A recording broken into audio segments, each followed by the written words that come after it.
সকলোকে মোৰ এই অসমীয়া চৰ্চা যিটো চেনেল তালৈ স্বাগতম জনাইছোঁ।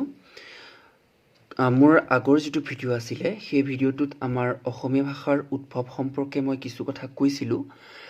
এতিয়া আমি অসমীয়া ভাষাৰ যিটো বিকাশ সেই বিকাশ সম্পৰ্কে মই আপোনালোকক কিছু কথা ক'বলৈ বিচাৰিছোঁ। প্ৰথমতে আমি এটা কথা গম পাওঁ যে অসমীয়া ভাষাৰ যিটো বিকাশ সেই বিকাশৰ আগত মই আজি আৰু এটা কথা ক'ব বিচাৰিছোঁ, যিটো উদ্ভৱ সেই উদ্ভৱৰ ক্ষেত্ৰত আচলতে ভাষাবিদ গ্যাৰচন চাহাবে তেওঁৰ এখন বিখ্যাত গ্ৰন্থ the linguistic survey of India এই গ্ৰন্থখনত মাগধী প্ৰাকৃতৰ পৰাই পূব ভাৰতৰ সকলোবোৰ ভাষাৰ উৎপত্তি হৈছে বুলি তেওঁ কৈছিলে। তাৰ লগতে তেওঁ কৈছিলে যে উত্তৰ বংগ আৰু অসমৰ ভাষা মূলতঃ এটা ভাষা বুলি তেওঁ অভিহিত কৰিছিলে। মাগধী প্ৰাকৃতৰ যি পাৰ্শ্ব অপ্ৰভংশ সেই অপ্ৰভংশৰ যিটো মূল ঘাটি সেই ঘাটিটো আচলতে মালদহ জিলাৰ গৌড় বুলি এটা অঞ্চল আছিলে আৰু ই ক্ৰমশ দক্ষিণ আৰু দক্ষিণ পূবলৈ বিয়পি গৈ বৰ্তমানৰ আধুনিক আৰু বঙলা ভাষাৰ জন্ম দিছিলে।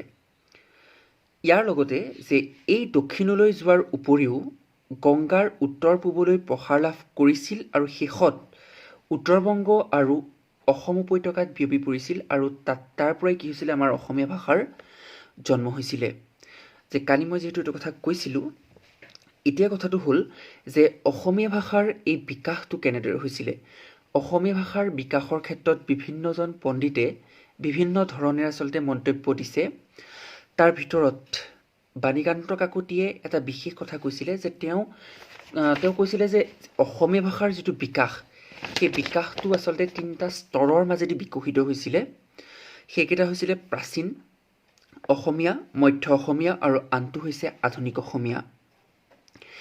তাৰমানে প্ৰাচীন, মধ্য আৰু আধুনিক এই তিনিটা স্তৰৰ মাজেদি কি হৈছিলে অসমীয়া ভাষাই ক্ৰমশ গতি লাভ কৰিছিলে। আমি যদি চাওঁ যে ত্ৰয়োদশ শতিকাৰ শেষ বা চতুৰ্থ শতিকাৰ আদিভাগৰ কবি আছিলে হেম সৰস্বতী। এই হেম সৰস্বতীৰ প্ৰহ্লাদ চৰিত্ৰৰ কাব্যৰ পৰা ষোড়শ শতিকাৰ শেষ ভাগৰ গদ্য লেখক ভট্টদেৱ, যাক আমি বৈকুণ্ঠনাথ ভাগৱত ভট্টাচাৰ্য বুলি কওঁ, এই সময়লৈকে অৰ্থাৎ তেওঁ সৃষ্টি কৰা কথা ভাগৱত বা কথা গীতাৰ সময়লৈকে সেই সময়খিনিক আচলতে প্ৰাচীন যুগ বুলি অভিহিত কৰিছে।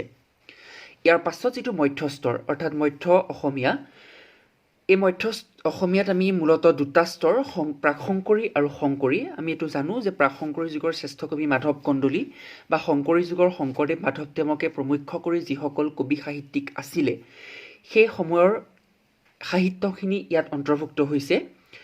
তাৰোপৰি সপ্তদশ শতিকাৰ পৰা ব্ৰিটিছ ৰাজত্বৰ আৰম্ভণিলৈকে যিবোৰ চৰিত পুথি হওক, বুৰঞ্জী সাহিত্য হওক, ব্যৱহাৰিক জ্ঞানৰ সাহিত্য হওক বা কথা ৰামায়ণ আদি বিবিধ গদ্য ৰচনা এই যুগৰ ভাষাৰ নিদৰ্শন অৰ্থাৎ মধ্যস্তৰ হিচাপে তাত দেখুওৱা হৈছে। তাৰপিছত আমি যদি চাওঁ যে অৰুণোদয় যুগৰ পৰা বৰ্তমান কাললৈকে অৰ্থাৎ সাম্প্ৰতিক সময়লৈকে যিমানবোৰ সাহিত্য ৰচনা হৈছে এই সকলোবোৰে আধুনিক অসমীয়া স্তৰত ৰখা হৈছে। বিশেষভাৱে এই যুগৰ ভাষাক অৰুণোদয় স্তৰ, জোনাকী স্তৰ আৰু যুদ্ধোত্তৰ স্তৰ নামেৰে তিনিটা স্তৰত বিভক্ত কৰা হৈছে। তাৰমানে জোনাকী, তাৰপিছত আপোনাৰ যুদ্ধোত্তৰ স্তৰ যিটো আমি ৰামধেনু বুলি আমি ক'ব পাৰোঁ সেইটো। এই তিনিটা স্তৰলৈ যদি আমি মন কৰোঁ তেতিয়াহ'লে এটা বস্তু দেখা পাওঁ যে খ্ৰীষ্টান মিছনাৰীসকলৰ বিভিন্ন ৰচনাৰাজি লগতে অৰুণোদয় লেখকসকলৰ ৰচনাৰাজিয়ে বিশেষভাৱে অৰুণোদয় স্তৰৰ ভাষাক প্ৰতিনিধিত্ব কৰিছিলে। ইয়াৰ পাছত লক্ষ্মীনাথ বেজবৰুৱা, হেমচন্দ্ৰ গোস্বামী, পদ্মনাথ গোহাঁই বৰুৱা, সত্যনাথ বৰা আদি লেখকসকলে জোনাকী স্তৰৰ ভাষাক বিশেষভাৱে প্ৰতিনিধিত্ব কৰা দেখা পোৱা যায়। তাৰপিছত যেতিয়া দ্বিতীয় বিশ্বযুদ্ধ হ'ল, এই দ্বিতীয় বিশ্বযুদ্ধৰ পৰৱৰ্তী কালত ভালেমান কবি সাহিত্যিকে জন্ম লাভ কৰিলে। তাৰ ভিতৰত অমূল্য বৰুৱা আছিলে, ভৱানন্দ দত্ত আছিলে, হেম বৰুৱা আছিলে, সত্যেন্দ্ৰনাথ শৰ্মা আছিলে, ডক্টৰ মহেশ্বৰ নেওগ আছিলে, ভৱেন্দ্ৰনাথ শইকীয়া আছিলে, হোমেন বৰগোহাঁই। এই গোটেই লেখকসকলৰ ৰচনাৰাজিয়ে আচলতে যুদ্ধোত্তৰ যুগৰ অসমীয়া সাহিত্যক বিশেষভাৱে প্ৰতিনিধিত্ব কৰিছে।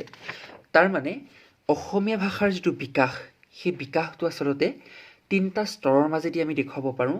যিটো মই ক'লোঁ তাৰে প্ৰাচীন অসমীয়া, যিটো আমাৰ হেম সৰস্বতীৰ প্ৰহ্লাদ চৰিত্ৰৰ পৰা ভট্টদেৱৰ কথাকেইটালৈকে।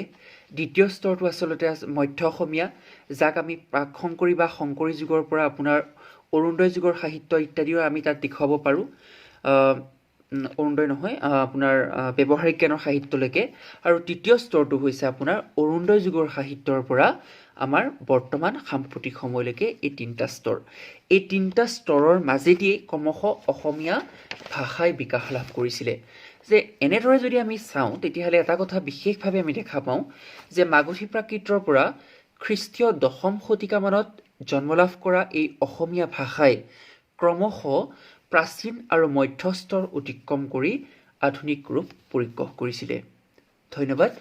আপোনালোকৰ যদি কিবা প্ৰশ্ন থাকে তেতিয়াহ'লে আপোনালোকে মোক সুধিব পাৰে। মই যিমান পাৰোঁ আপোনালোকক সহায় কৰিবলৈ চেষ্টা কৰিম। ধন্যবাদ।